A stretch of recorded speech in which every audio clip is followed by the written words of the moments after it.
On the 19th March this year, I met with President Obama with 9 other youth leaders from Southeast Asia to talk about this very important topic, the untapped potential of millennial. I want to bring you back in time and give you some perspective. Imagine that you are in the middle of tea plantation with a huge mountain in the background. You feel the breeze, the fresh air, you hear the water flowing and the birds chirping. Far on the horizon, you see a group of children running around. Some of them look so dirty with their muddy clothes, some of them holding a fishing rod and a bucket of fish, and some of them like running with kites all around the tea plantation. If you look closely enough, you might just see me, a young Angga with his friend playing in his hometown.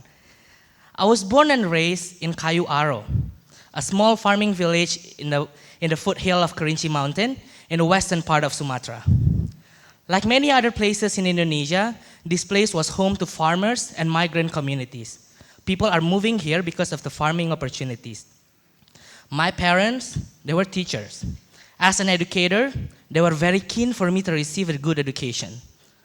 I was one of the lucky ones, but not my friends. The challenges of everyday life, poverty, and inequality were things I saw all around me when I was growing up. It was not rare to see my friend get pregnant and married before finishing high school. Even 40% of them are dropped out before finishing high school. When this happens, continuing to higher education is out of the question. You know, I don't blame them and I cannot blame them. Continuing to higher education is beyond their reach. Maybe because they have new family to raise, or maybe because they have become the breadwinners of the family, or maybe because their family or community doesn't really think education is important. But the underlying issues are similar. There was no support and there was no information. This plays out throughout Indonesia. 65 million. This is the total number of young people in Indonesia between the age of 16 to 30. This is Indonesian millennial. Experts define millennial as those who were born from the 1981 to 1996. I want to play a game with you today.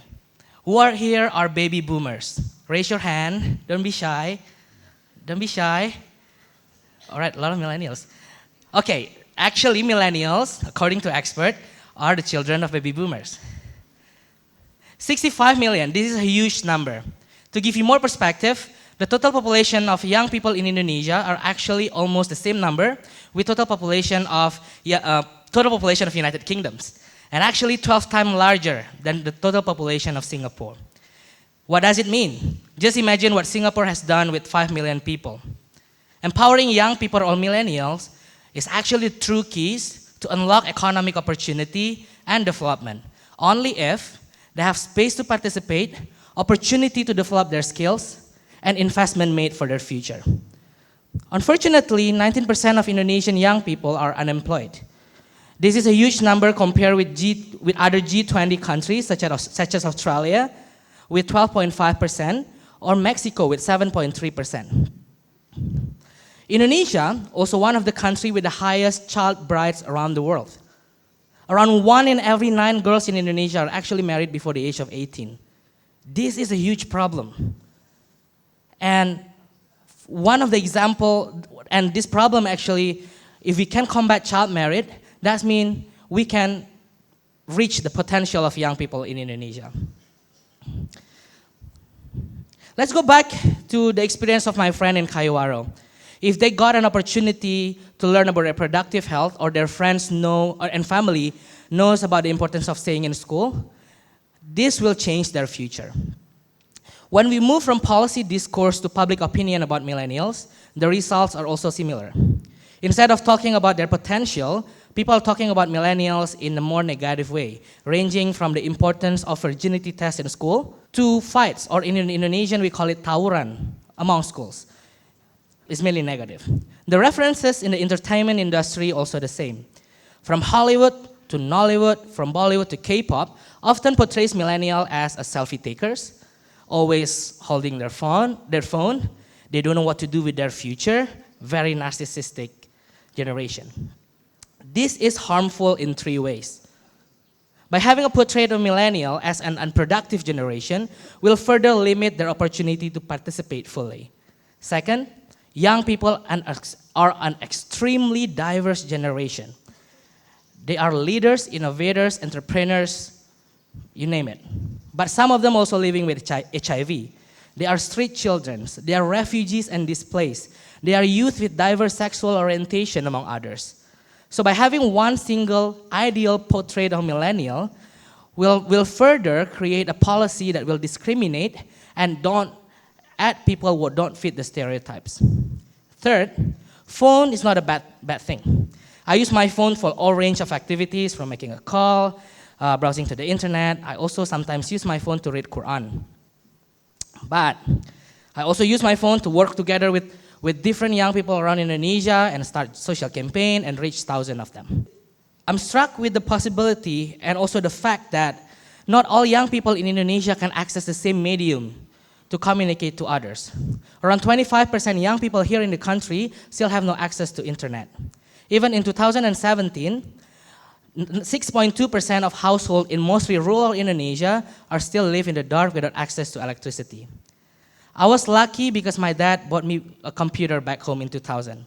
Ours was the first computer in the family and in the village. And my mom used to tell me that we will spend all the money that we have as long as it is for education. But again, our family was one of many. We need more supportive environments like this. This computer, by the way, really helps me. Not only to introduce me to the latest technology and also introduce me to the new universe of Harry Potter and Star Wars, it's also helped me to find a lot of volunteering opportunity outside my village. When I left Kerinci, I came to realize that I was living in a country that is changing fast. I also come to realize that to keep up with these changes, young people like me need to position ourselves wisely. And also we need young people to sit on the table on the policy-making process that can sound our voice.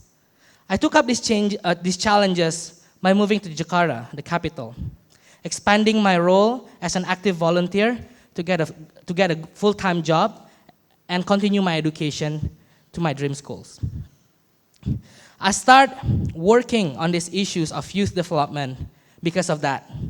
That challenges not only the challenges for me, but also something that sparked my passion on youth development and participation. I was working on this issue since I was 18, and I'm honored to serve the United Nations system since I was 21, perhaps becoming one of the youngest and first person to work in such position in the country. I am now 27, and with my current role as the UN Youth Advisor for Sustainable Development Goals implementation in Indonesia, I have a rare opportunity to work and advise the government and the UN on ways to involve young people, on how to put them and bring them as a priority and part of solution, and to represent and bring their voice to different forums here and abroad. I also have a rare opportunity to work with my peers, with amazing young leaders across Indonesia, to listen to their project and also becoming their peers and work together. However, I also still experience some ageism. You are too young, your experience is not enough, have become some of the words that I usually hear during my work. If I am hearing that, with all the opportunity I have in work and education, you can imagine what everyone else is hearing. Sometimes I also feel unmotivated. And now I want to talk to all the youth here and also online. This is my tips. Mentorship is important for young people. I always remember what one of my mentors ever said. He said like this: in doing the work in advocacy and in this field, you have to think about three things. You have to think like an academic, you have to plan like a strategist, and you have to act like a diplomat. This is my mantra, and the good news is, from today and now on, this can be your mantra too. We frequently hear about the needs for youth participation, especially when it comes to politics and economy. But it is not enough for us just to be there and for adults or people to consider us as an audience. When meeting President Obama, we talk about the needs of involving young people on the table, on how partnership and considering young people as a partners is important, not as a token or symbol of inclusion. We also talk about the importance of mentorship, on how intergenerational dialogue is important to shape the future and to fight populism now. So today, I want to challenge all of you. I want you to think about one millennial that is very close in your life or dear in your heart. Think about their challenges and their opportunity. This could be your children or a person you're working with. From tomorrow, I want you to be their mentor. Work together with them and bring them to the table. Provide a space, opportunity, and investment to their future. I want you to tell them that no matter where they are or where they come from, their dreams are valid and they can change the world even if they live in the shadow of Kayu Aro. I thank you so much.